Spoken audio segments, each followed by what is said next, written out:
मेरे गुरु महेश्वर शिव को मेरा प्रणाम है। इस कालखंड के प्रथम शिव के शिष्य और हम सबों के परम आदरणीय वरेण्य गुरु भ्राता साहब श्री के चरणों में मेरा प्रणाम है। शक्ति स्वरूपा माँ नीलम आनंद जी के चरणों में मेरा प्रणाम है और मोतिहारी जिले के इस हॉल में उपस्थित आप सभी गुरु भाई गुरु बहन के चरणों में मेरा प्रणाम है।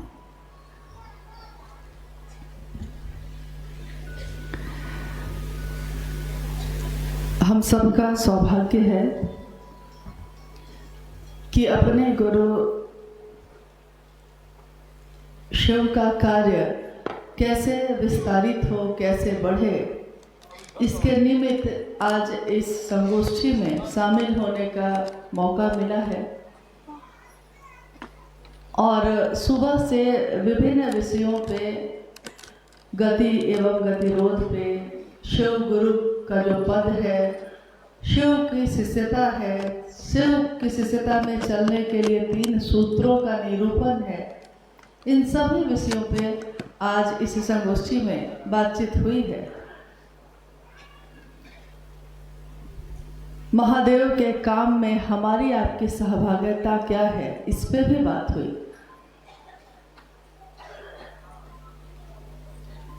कल यानी 15 अप्रैल को मोतिहारी में इस चंपारण में एक महत्वपूर्ण दिवस था।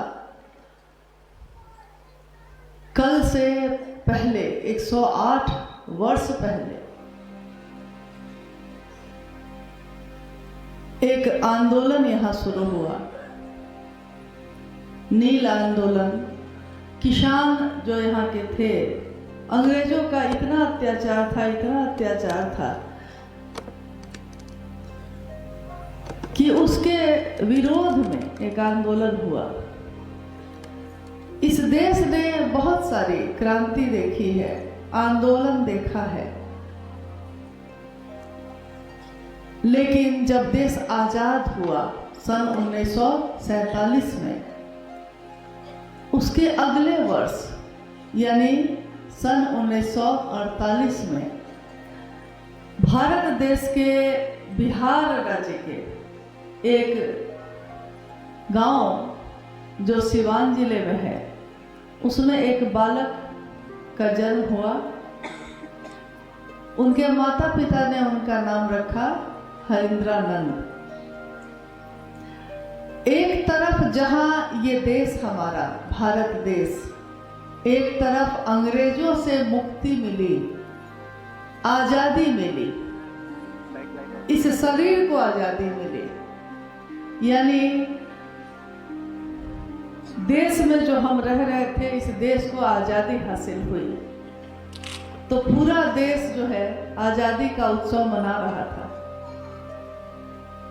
शरीर तो आजाद हो गया, लेकिन जब शरीर आजाद हुआ तब मन के आजाद होने के लिए भी महादेव का संदेश लेकर किसी का जन्म हुआ। यहाँ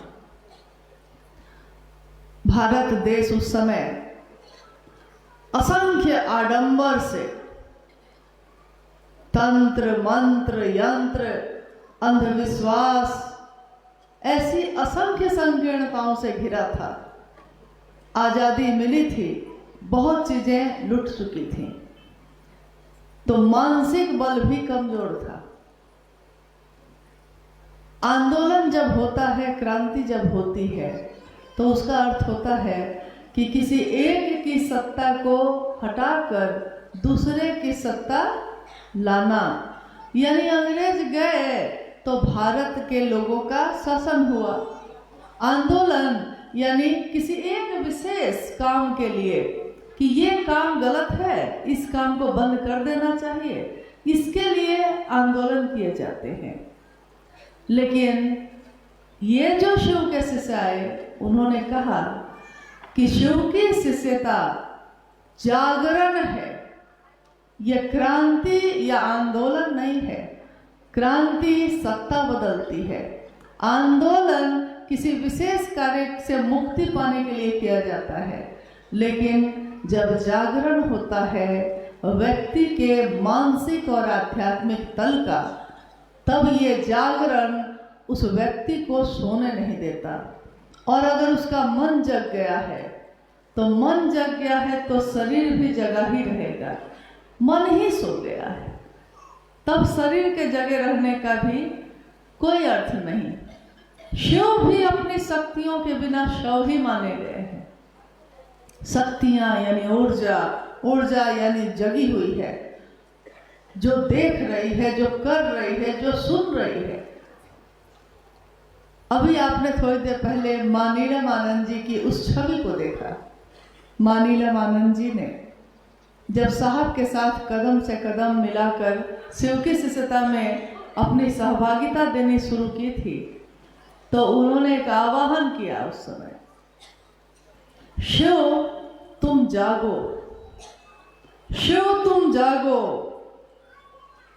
एक तरफ साहब कह रहे हैं व्यक्ति का मन जागे, और शक्ति स्वरूपा मां नीलमानंद कह रही हैं शिव तुम जागो। व्यक्ति तो जग रहा है, लेकिन महादेव आपका अंश जो उसके मन में सोया है वो भी तो जागे। और आज यह जागरण ऐसा है कि अभी आपने उदाहरण भी सुना, लोग शास्त्र पढ़कर जगे, कोई किताबों का अध्ययन करके जगा, कोई मंत्रों का जप करके जगा, किसी ने लाखों करोड़ों मंत्रों का जप किया है, कोई बड़ी बड़ी पदवी पे साधु संतों की एक लंबी श्रृंखला है उस पे बैठा है, और एक तरफ इसी देश के रहने वाले लाखों लोग वैसे हैं जिन्होंने अभी भी किसी शास्त्र को नहीं पढ़ा है, हिंदी अंग्रेजी भी ठीक से नहीं आती है बोलने, लेकिन मन जग गया है तो सामने कौन आके खड़ा होता है इससे भी कोई फर्क नहीं पड़ता। कोई आए, हम समझते हैं कि हमको उससे अपने महादेव की बात कहनी है, वो जो देना चाहता है दे, लेकिन मुझको क्या देना है उसको। ये जागरण है आज सभी शिव के शिष्यों का। शिव के शिष्य दुनिया को शिव ही देते हैं। साहब श्री ने अपने आचरण से सिखाया, मां नीलमानंद जी ने अपने जीवन से सिखाया कि दुनिया के लोग तो महादेव से मांगते रहे, मनोकामना की पूर्ति होती रही है, कामनाओं की पूर्ति के लिए अपने लिए सब गए महादेव के पास, लेकिन महादेव के पास महादेव के लिए आज तक एक ही सत्ता का जिक्र आया है कि जिसने कहा हो महादेव तुम मुझको चाहिए। माँ उमा वर हूँ शंभु, नहीं तो रहूं कुंवारी, वरण करूंगी तो शिव का नहीं तो और किसी का नहीं। और देखिए ये एक निष्ठता ने शिव का अर्ध रूप तो दिया ही, और आदि गुरु शिव की प्रथम शिष्या भी बनी माँ भवानी ही। आदि गुरु शिव यानी कोई गुरु होगा तो उसका सबसे पहले कोई तो शिष्य बनेगा। तो आदि गुरु शिव की जब बात आती है तो जिक्र ये भी आता है कि सबसे पहले उनका शिष्य कौन हुआ? माँ भवानी स्वयं। भारतीय संस्कृति में जो तंत्र साहित्य है वो बताता है कि पूरा तंत्र प्रेम और एक निष्ठता की पराकाष्ठा है, जिसमें माँ भवानी शिष्या के रूप में महादेव से पूछ रही हैं, ओ लॉर्ड व्हाट इज तंत्र। अंग्रेजी में जो किताब है उसका जिक्र साहब श्री ने किया। माँ भगवती पूछती हैं महादेव से, महादेव तंत्र क्या है? महादेव कहते हैं, ओ देवी तंत्र is nothing but only love and surrender. तंत्र और कुछ भी नहीं है प्रेम और समर्पण के सिवा। प्रेम जब होगा तो एक सत्ता से होगा, समर्पण होगा तो सबके लिए नहीं हो सकता, किसी एक के लिए होगा। आज शिव शिष्यता की पराकाष्ठा पे हम सब चल रहे हैं। इमारत इतनी बुलंद है, लेकिन जब महादेव का काम शुरू हुआ तो मां नीलमानंद जी ने अक्सर उस समय कहा कि एक दिन ऐसा आएगा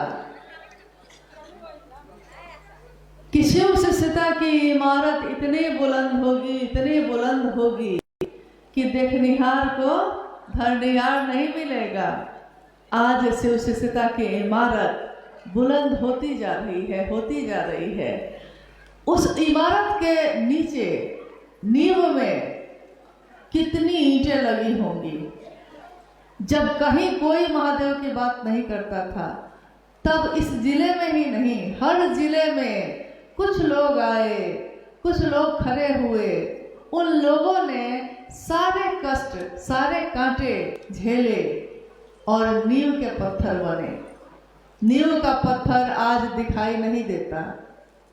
जो भी हमारे पुराने गुरु भाई गुरु बहन हैं, जिन्होंने निष्ठापूर्वक महादेव का काम किया, साहब दीदी के साथ चलकर, आज वो दिखाई नहीं देते। कोई वृद्ध हो गया है, कोई शिवलिंग हो गया है, कोई अब उतना नहीं चल पाता। लेकिन जब कोई कहीं नहीं था, तब वो नींव का पत्थर अगर न बनता तो इमारत इतनी बुलंद नहीं होती। इसलिए साहब श्री ने कहा कि जिसने भी, जो भी शिव का शिष्य मेरे साथ इस काम में आगे बढ़ा है, मैं शिव का शिष्य हरिंद्रानंद अवनत हूँ उन घनेरों शिव शिष्यों के आगे जिन्होंने महादेव का काम करने में अपनी सहभागिता दी है। ये वो लोग थे जो धन दौलत वाले नहीं थे। ये वो लोग थे जिनके पास कोई बड़ा वैभव नहीं था, जिनके पास साधन नहीं थे, जिनके पास पैसे नहीं थे, लेकिन उन्होंने अपने निर्बल सामर्थ्य से महादेव की व्याप्ति की, महादेव की स्थापना दूसरे के दिल में की। जो मेरे दिल में होगा वही मैं आपके दिल में दे सकती हूँ। जो मेरे दिल में नहीं होगा वो हम लाख संभाषण करें, लाख सुंदर सुंदर शब्द बोले, हम आपको दे ही नहीं सकेंगे। आध्यात्म का रास्ता यानी जीवन में आने से पहले और जीवन में जाने के बाद हम तो नहीं जानते कहाँ से आए हैं। साहब श्री ने कहा ये कि किसी और की से आते हैं आप और किसी और की मर्जी से चले जाते हैं। बीच का ये जो जीवन है, इस जीवन में अपनी मर्जी चलाना चाहते हैं। आए थे किसी और की मर्जी से, जाएंगे किसी और की मर्जी से। बीच के इस जीवन में आप सोचते हैं कि सब कुछ मेरा है, मैंने किया है। यही बात उन्होंने शिष्यानुभूति में लिखी। जब वो जीवात्मा जो मेरे अंदर है, जो आपके अंदर है, वो जीवात्मा जब अपने कर्ता बोध से मुक्त होता है और जो मूल कर्ता है उसके अस्तित्व को जानता है। मूल कर्ता कौन है यहाँ? किसके नियंत्रण से ये सारी चीजें चलती हैं? कौन है जो मेरे आपके मन को भी नियंत्रित करता है, मेरे जीवन को भी नियंत्रित करता है? हर अगला पल मेरा दिल क्या सोचेगा हम नहीं जानते। हर अगला पल मेरा दिमाग आज जिसको दुश्मन समझता है, हो सकता है उसको दोस्त बना बैठे, और आज जिससे इतनी दोस्ती है, शायद उससे इतनी दुश्मनी हो जाए कि उसका चेहरा भी देखने का मन ना करे। मेरा ही तो दिल है, मेरा ही तो दिमाग है, लेकिन नियंत्रण किसका चल रहा है? तो जो मूल करता है इन सभी चीजों का, वो गुरु के रूप में भी है हमारे आपके पास। वो गुरु बनकर उतरे। क्यों उतरे? क्योंकि आध्यात्म की ये धरती जब असंख्य आडंबर में डूब गई, संक्रांति काल भी चल रहा था उस समय, कहीं कोई सही गुरु नहीं था, हर जगह छल और धोखे। और साहब श्री ने देखा इतना सुंदर गुरु है महादेव, मैंने शिव को अपना गुरु बनाया। इतना सुंदर गुरु, इतना अपना गुरु, जो शिवत्व के शिखर पे आरूढ़ कर सकता है, ऐसा गुरु एक कल्प वृक्ष के नीचे खड़े होकर कल्प वृक्ष के बारे में कहा जाता है कि वो एक ऐसा वृक्ष है जो कभी स्वर्ग से आया था, और उस वृक्ष के नीचे खड़े होकर अगर आप कुछ मांगते हैं तो आपकी सभी मनोकामनाएं पूरी होती हैं। कल्प वृक्ष के नीचे खड़े हैं, सब कुछ मिल सकता है, और भिक्षा का पात्र लेकर इसके उसके पास दौड़ रहे हैं। ये हमारा आपका दुर्भाग्य है। स्वयं शिव के शिष्य से धरती पे उतरे, स्वयं शिव के शिष्यता का दान उन्होंने किया है, शिव का ही दान कर दिया है। और आज भी हम अगर भटक रहे हैं तो जो भटक रहे हैं ये उनका दुर्भाग्य है, लेकिन जो इस नाव पे बैठ चुके वो तो उस तट पे उतरेंगे ही उतरेंगे। जो इस रास्ते पे चल पड़े, अब पाँव में भी छाले होंगे तो होठों पे तो मुस्कान ही होगी, क्योंकि जो चलते हैं पाँव में छाले भी उन्हीं के पड़ते हैं, लेकिन उन छालों से उनका आनंद, उनकी खुशी कम नहीं होती, बढ़ती चली जाती है।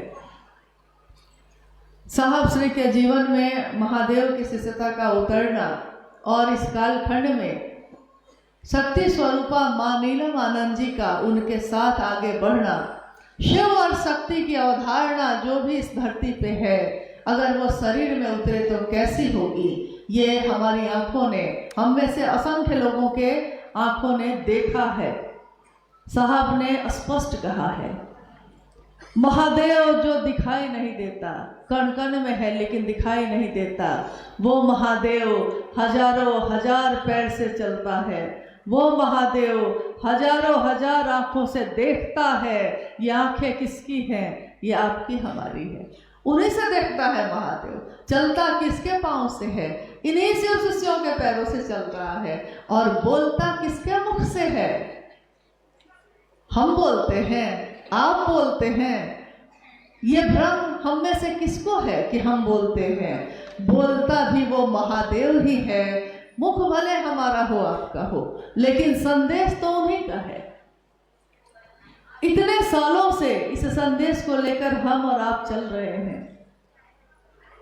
आज मोतिहारी जिले की ये संगोष्ठी है। संगोष्ठी का अर्थ होता है साथ बैठकर गोष्ठी करना, साथ बैठकर बात करना।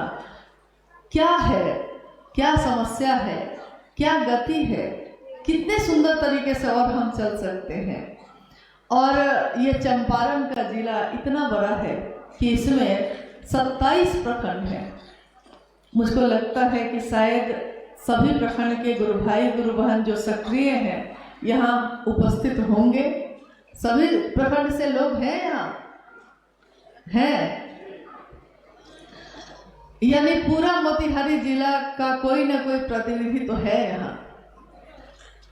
महादेव के तरफ से तो साहब श्री स्वयं आए और उन्होंने ही कहा, ये सारी बातें, सारे संदेश, सारे सूत्र सब उन्हीं के।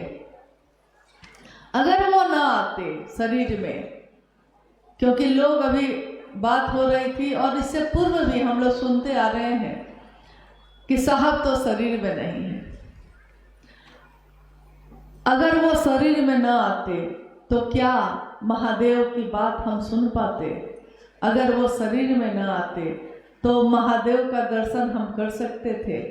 महादेव तो थे ही, महादेव तो जब से दुनिया है उन्हीं की इच्छा से दुनिया है, तो दुनिया से पहले से महादेव होंगे, लेकिन उस महादेव का दर्शन हम कर नहीं सके, उस महादेव की बात हम सुन नहीं सके। अगर वो शरीर में ना आते तो हम सुन भी नहीं सकते थे। महादेव की दया का रूप उनके रूप में हमारे आपके पास आया।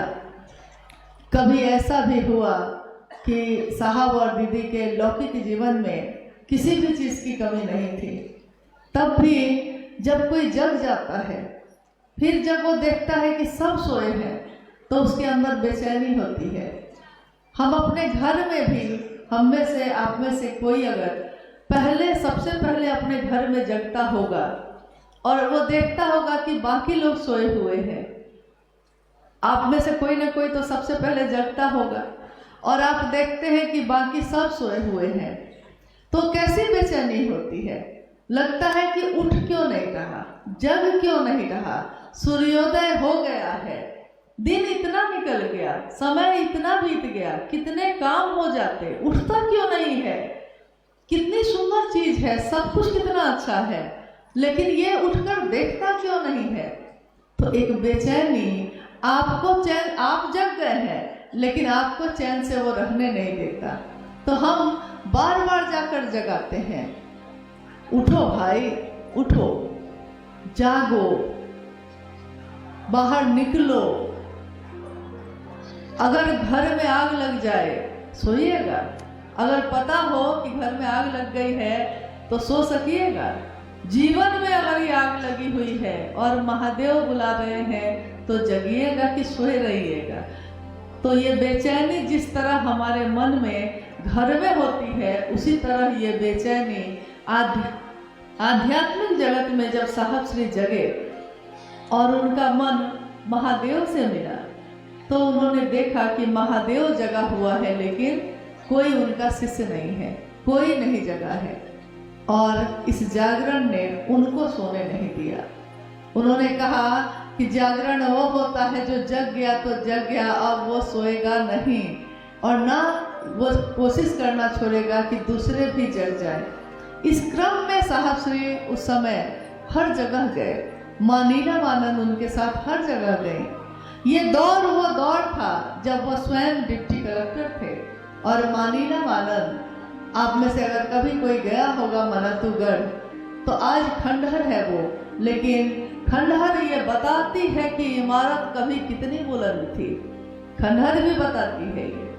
तो एक दिन उनकी घर की, जो लौकिक घर की स्थिति थी, इतनी बुलंद थी कि उस जगह से नीचे उतरना थोड़ा कठिन होता है। लेकिन साहब श्री के साथ जब वो चली तो नीचे उतरना कठिन ही नहीं, उनके लिए बहुत आसान था। अखबार बिछा कर बैठी, बस का इंतजार करती रही। कितने गुरु भाई गुरु बहनों के घर में, ऐसे घर में वो रुकी उस समय जिसके घर में दरवाजे भी नहीं लगे थे, जिसके घर के दरवाजे तो नहीं लगे थे, पर्दा तक नहीं था, और जिस घर में जो उसकी स्थिति थी उस स्थिति के अनुसार उस घर में बोरा को ही पर्दा का रूप देकर टांग दिया गया था।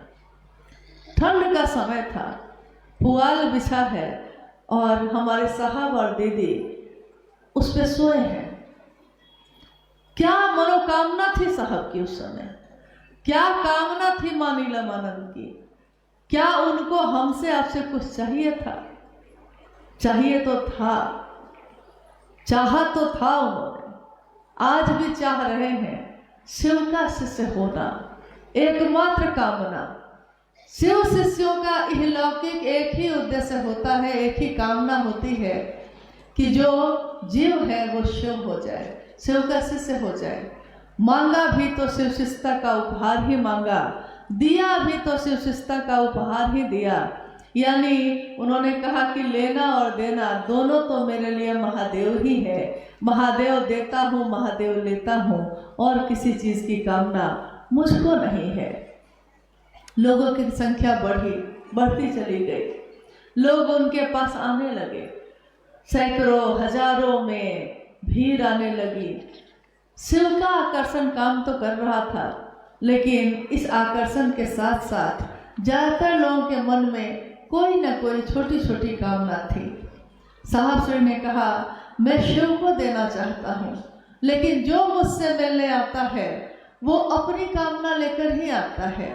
तो जिसका मन पहले से ही कामना से भरा है, जगह ही खाली नहीं है, मैं महादेव को दूँ भी तो कहाँ दूँ। उन्होंने अपनी पुस्तक आओ चले शिव की ओर में लिखा है, मैं, यानी वो खुद के बारे में बोल रहे हैं, मैं एक पुराने कुएं की तरह हूँ जिसमें जो आता है अपना अक्स, अपने मनोभाव, अपनी धारणाओं की वापसी पसंद करता है। अपना अक्स मतलब पुराना कुआं अगर हो, पानी से भरा हुआ, जल से भरा हुआ, और आप उस कुएं के नज़दीक जाइए, कुएं में अगर झांकेंगे क्या दिखाई देता है?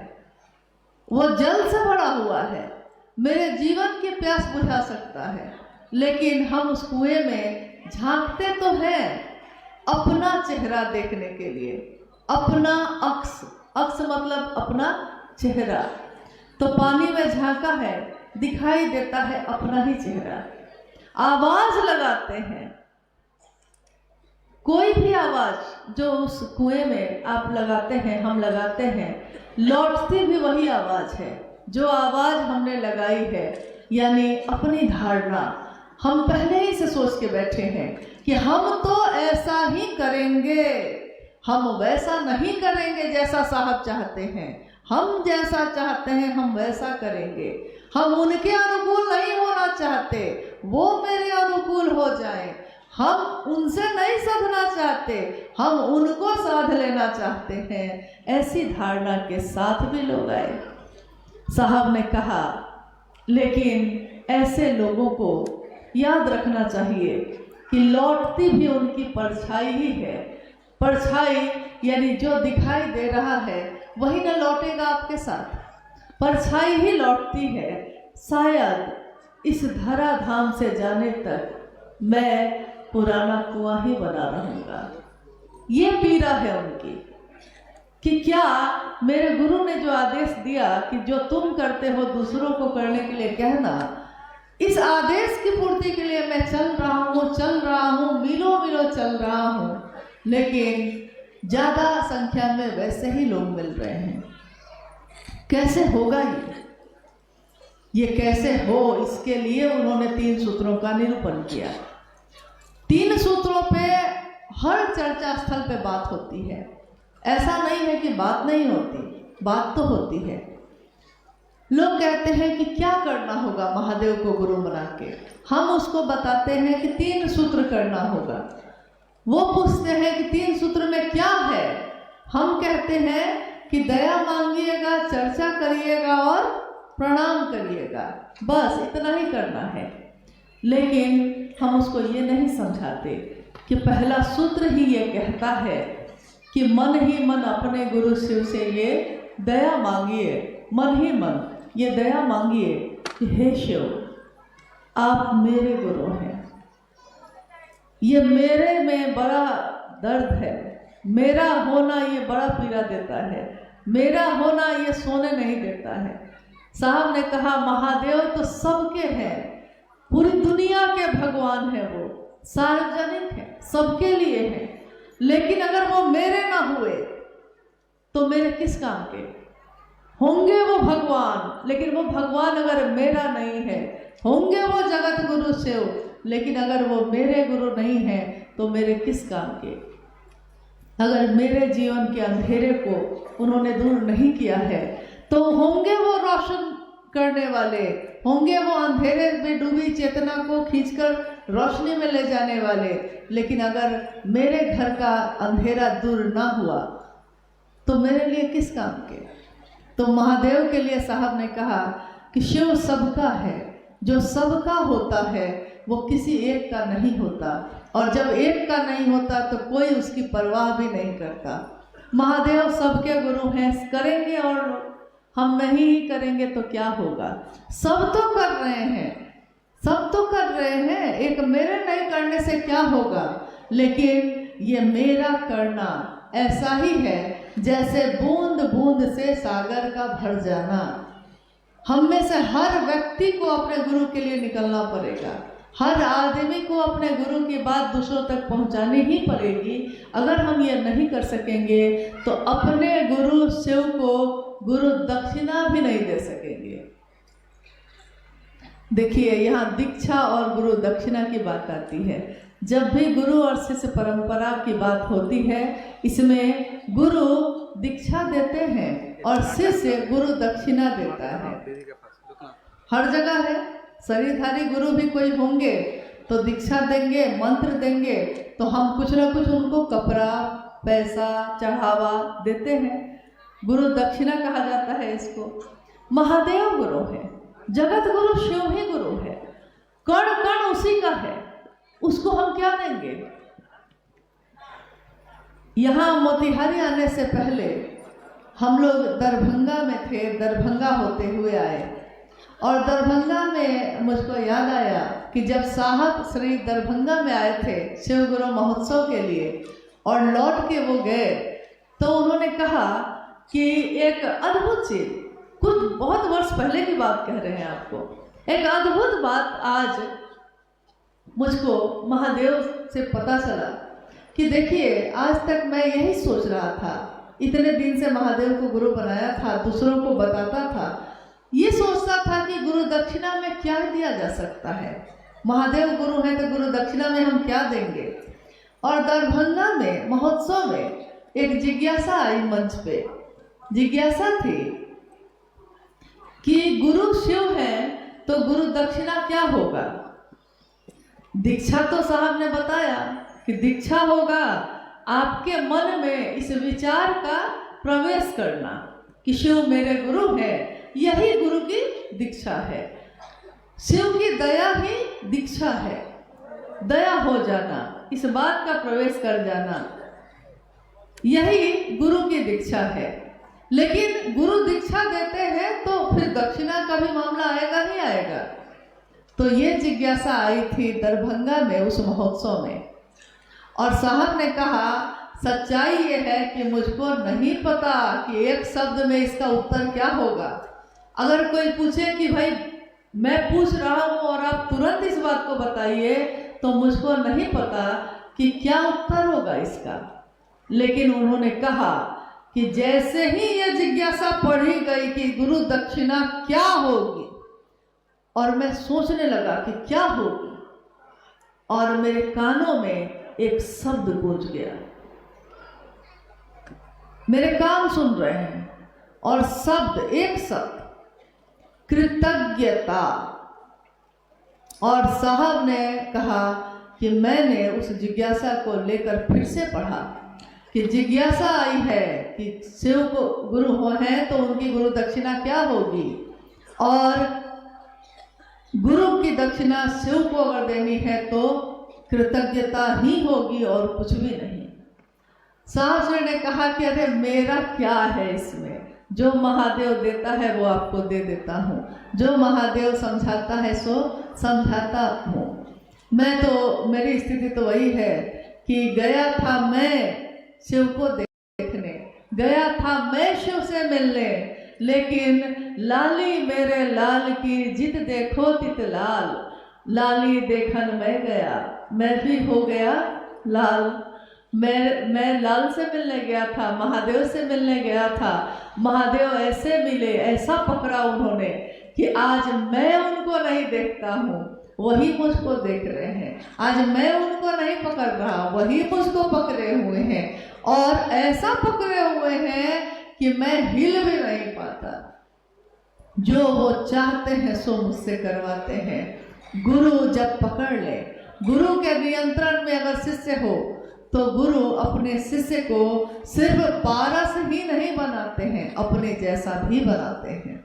शिव का शिष्य शिव ही होगा, ये व्याख्या आज नई नहीं है, ये तो हजारों साल से चलती आई है। तो महादेव की दया से,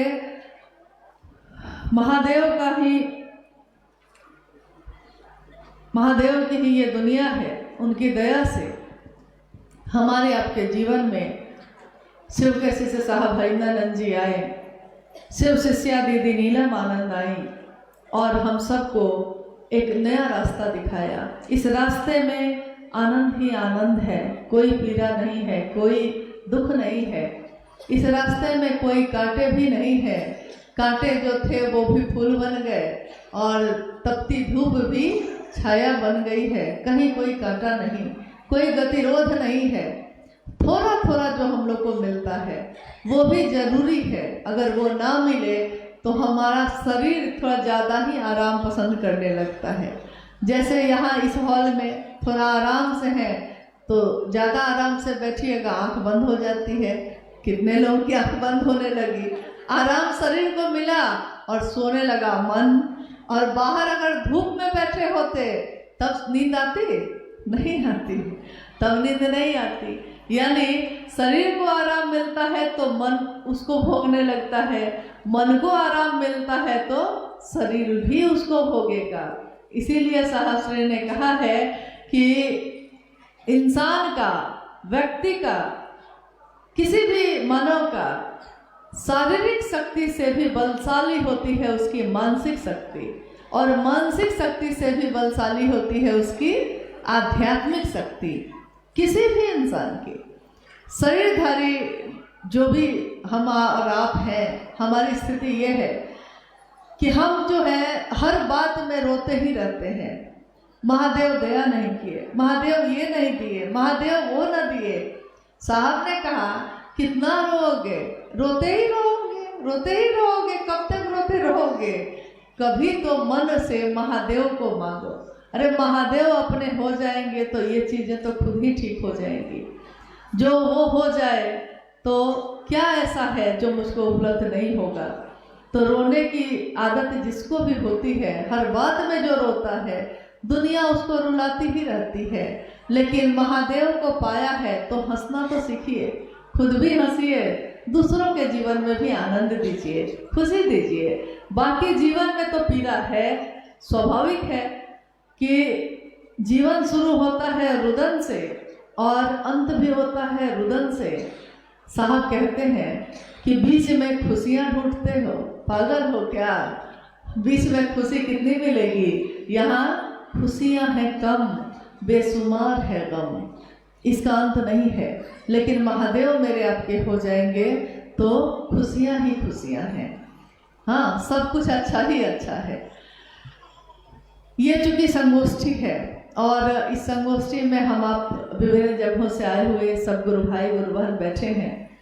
हम लोग कोशिश करेंगे इसमें कोई जिज्ञासा या ऐसी कोई बात आई हो जिस पे बात करने की ज़रूरत हो तो बात भी की जाए, इस विषय पे भी बात की जाए, क्योंकि मामला तो ये दिल का है, लेकिन दिल के मामले को भी एक व्यवस्था की ज़रूरत पड़ती है।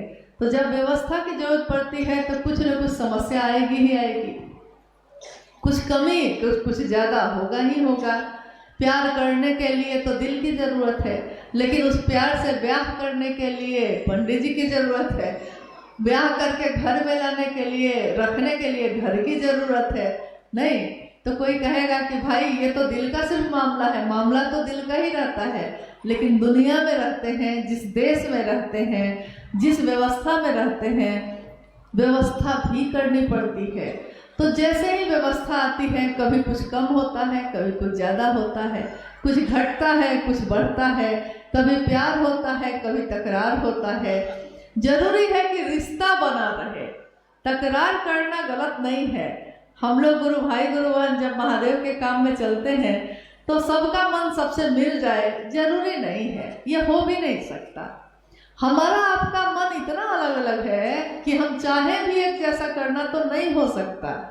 हमारे अंगूठे का निशान इतना अलग है कि इतने अरब लोग हैं दुनिया में, लेकिन किसी का निशान एक निशान से नहीं मिलता है।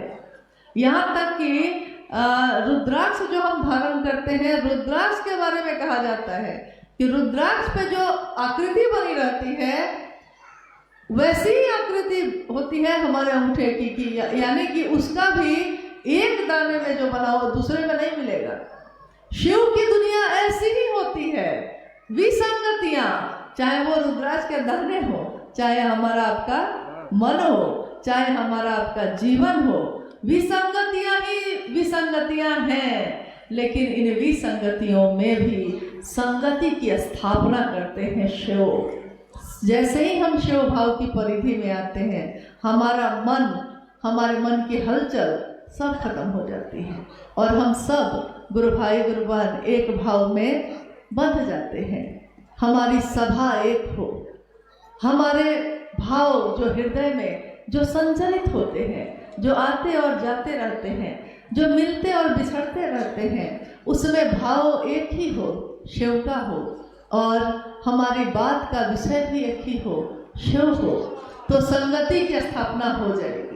हमारा विषय अगर एक हो, हमारे मन का भाव अगर एक हो, हमारे चलने की गति अगर शिव हो, तो कितनी भी विसंगतियां होंगी, कहीं कोई बाधा नहीं है। हर जगह रास्ता ही रास्ता है। चलने वालों के लिए पहाड़ भी,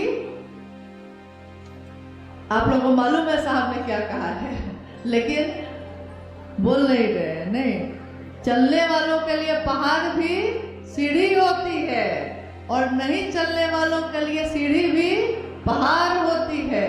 साहब ने कहा मैं चट्टानों को ही आरोहण बनाता चला गया, मैं पहाड़ों पे चढ़ के उस पार उतरता गया।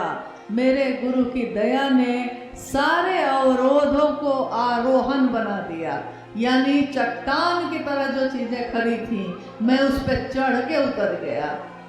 वो उड़ता झंझावातों में, वो पीता वारी प्रपातों से। है ना पंक्ति कि महलों में गरुड़ नहीं सोता है, जो सबसे ऊंची उड़ान भरता है, कबूतर सोता है। तो महलों में गरुड़ नहीं सोता है, महलों के ये प्रासाद शिखर होते कबूतरों के ही घर।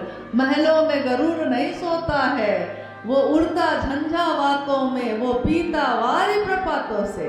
झरने से उड़ते उड़ते वो पानी पी लेता है, चट्टानों पे सो जाता है। जैसा शिव है वैसे ही शिव अपने शिष्यों को भी बनाते हैं।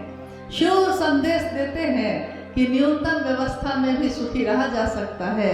शिव के शिष्य भी वैसा ही जीवन जीते हैं। चीजें हैं तो ठीक है, चीजें नहीं है तब भी ठीक है। आप प्यार करते हैं तो ठीक है, आप नफरत करते हैं तब भी ठीक है। आपका नफरत, आपकी नफरत, आपके प्यार दोनों एक तरह से कबूल है, क्योंकि आपसे मतलब तो रही है, मतलब तो महादेव से है, महादेव के काम से है। तो आइए हम लोग कुछ जिज्ञासाओं पे बात करें। बच्चे को कुछ चाहिए तो उसको दिलवा दीजिए। हाँ, बच्चा है ना, कुछ देर से बैठा है, क्या चाहिए उसको दिलवा दीजिए।